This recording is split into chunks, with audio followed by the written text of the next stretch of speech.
What's up, everybody? Mr. McGuire here, coming to you from my basement. And this is a video that I've wanted to make for a little bit, but just had to find the right time to do so. And it's going to talk about grading.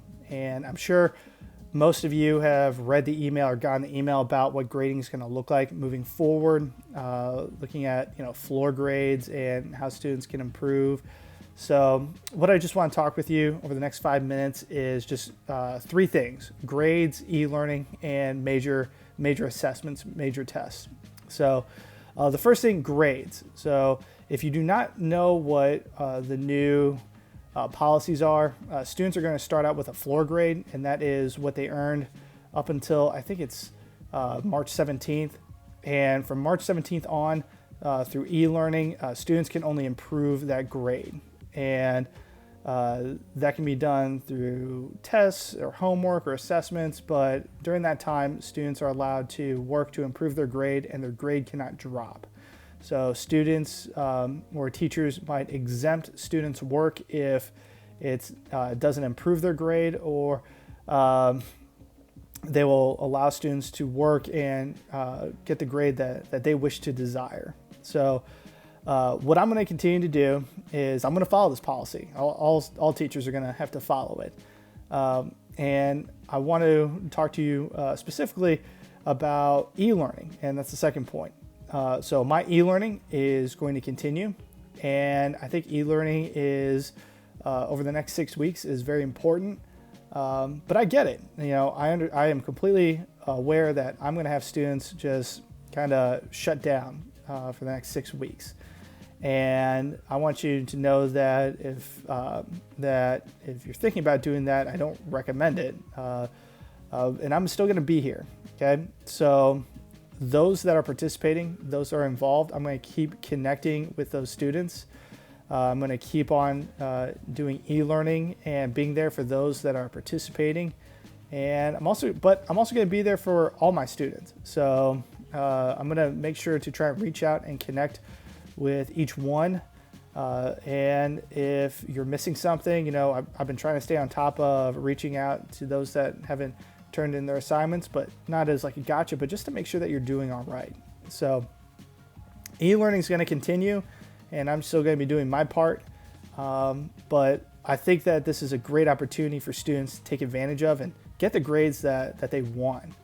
It's not going to be easy. You're still going to have to earn them, but I think it's an awesome opportunity that you can take advantage of, and students, I think, definitely should, and they should stay actively engaged in classes. So those are the first two things. The last thing, major assessments, tests.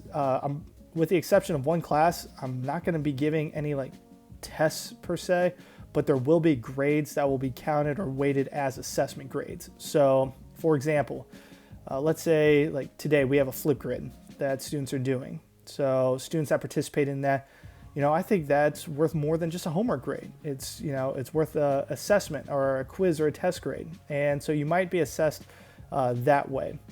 Will there be participation grades? Yeah, there will be some participation grades. There will be some homework grades, and there will be some test grades. But our learning is just going to look different. Showing what we've learned is just going to look different right now.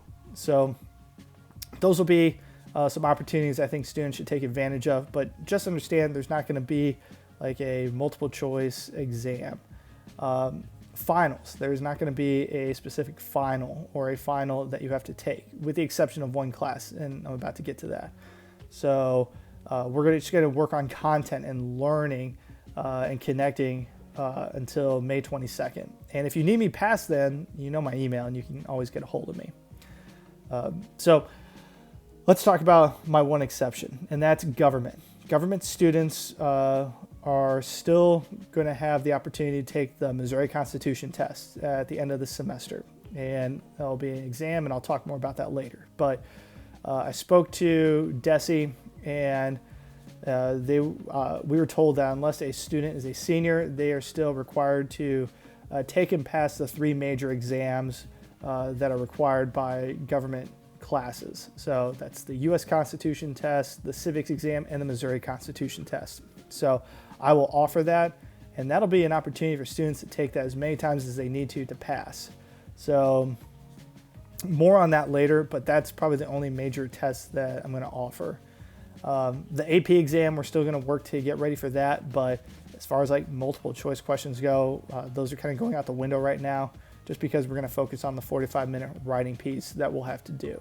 So that's it. Hopefully you kind of know where I'm coming from and what we're doing moving forward. If you have any questions, don't hesitate to reach out. And I hope you're doing well, and I hope you're taking care of yourselves, and hopefully the weather will be nicer and we can get outside a little bit more and this cold front goes away. So like I said, if you need anything, reach out to me, email me, send me a Zoom request, and I'll get back to you. Love you guys. Take care.